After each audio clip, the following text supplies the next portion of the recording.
Hello दोस्तों, तो मेरा नाम है रिहान। और अभी जो आप हॉरर स्टोरी देखने जा रहे हो वो बिल्कुल रियल हॉरर स्टोरी पे बेस्ड है, जो कि खुद मेरे साथ घटी थी। तो मैं ये हॉरर स्टोरी आपको 2D एनिमेशन के ज़रिए दिखाने वाला हूँ। तो पहले स्टोरी देख लो, फिर लास्ट में इंफॉर्मेशन दूंगा कुछ। उस दिन की शुरुआत बिल्कुल सामान्य हुई थी, लेकिन शाम होते होते सब कुछ बदल गया।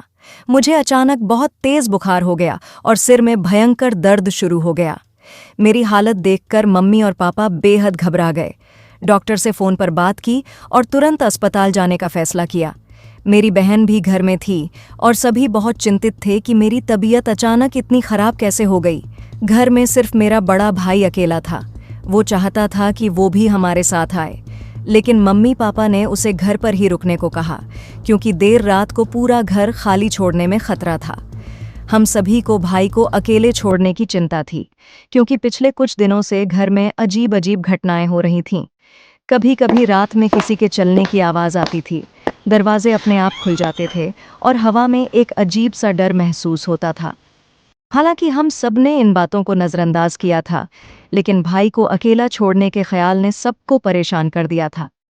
हम अस्पताल पहुंचे और डॉक्टर ने बताया कि हालत उतनी गंभीर नहीं है जितनी हमने सोची थी, लेकिन मुझे आराम की ज़रूरत थी।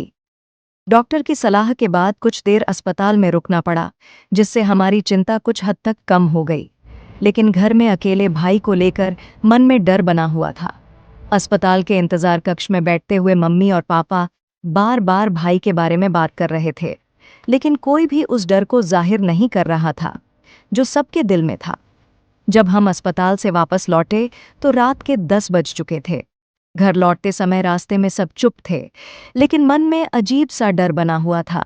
जैसे ही हम घर के पास पहुंचे, हमने महसूस किया कि हवा में एक अजीब ठंडक थी, जो उस वक्त के मौसम के हिसाब से बिल्कुल असामान्य थी। गर्मी के इस मौसम में ये ठंडी हवा आना किसी अनहोनी का संकेत दे रही थी। दरवाजे पर पहुंचते ही मम्मी ने धीरे से कहा, कुछ अजीब नहीं लग रहा है? पापा ने उन्हें चुप रहने का इशारा किया, लेकिन हम सबने उस पल एक असहज ठंड महसूस की थी। जैसे ही दरवाज़ा खोला, अंदर का सन्नाटा हमारे शरीर में कंपी भरने वाला था। हमारा घर हमेशा हलचल से भरा रहता था, लेकिन उस दिन घर के अंदर एक अजीब सा खामोशी थी। हमारे बड़े भाई का अकेला सोना भी हमें चिंतित कर रहा था। मैं उनके पास गया और हल्के से उनका कंधा हिलाया। उन्होंने डर कर अपनी आंखें खोलीं और तुरंत बैठ गए। उनकी आंखें बड़ी बड़ी हो गईं और चेहरा पसीने से भीगा हुआ था। क्या हुआ, तुम ठीक हो? मैंने घबरा कर पूछा। भाई ने मेरी ओर देखा और अचानक जोर जोर से चीखने लगा। उसकी चीखें इतनी जोर से गूंज रही थीं कि हम सबके दिलों में डर समा गया। मम्मी और पापा दौड़कर कमरे में आ गए। भाई की हालत अजीब हो गई थी।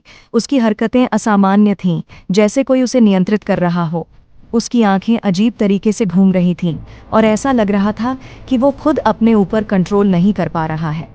पापा ने उसे पकड़ने की कोशिश की, लेकिन वो इतनी जोर से चीखने लगा कि पूरा घर जैसे कांप उठा।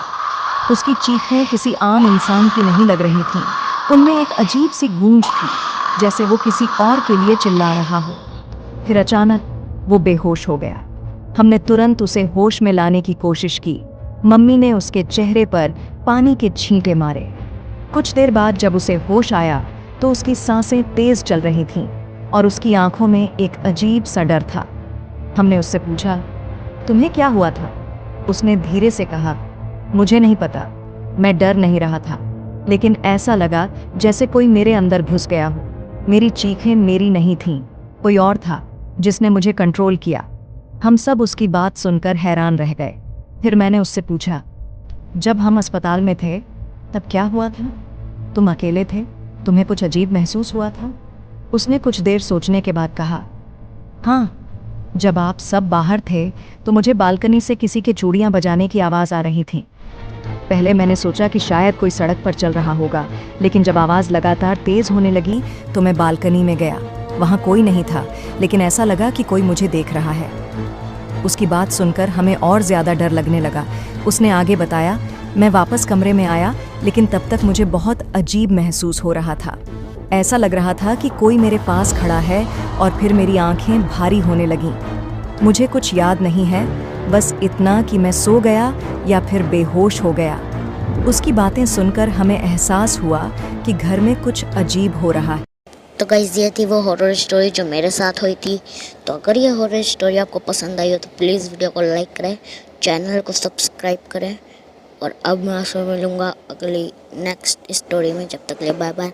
और अगर आपके पास कोई रियल हॉरर स्टोरी हो तो मुझे कमेंट में बताना, उस पर भी एक हॉरर 2D एनिमेशन स्टोरी बन जाएगी। Bye bye.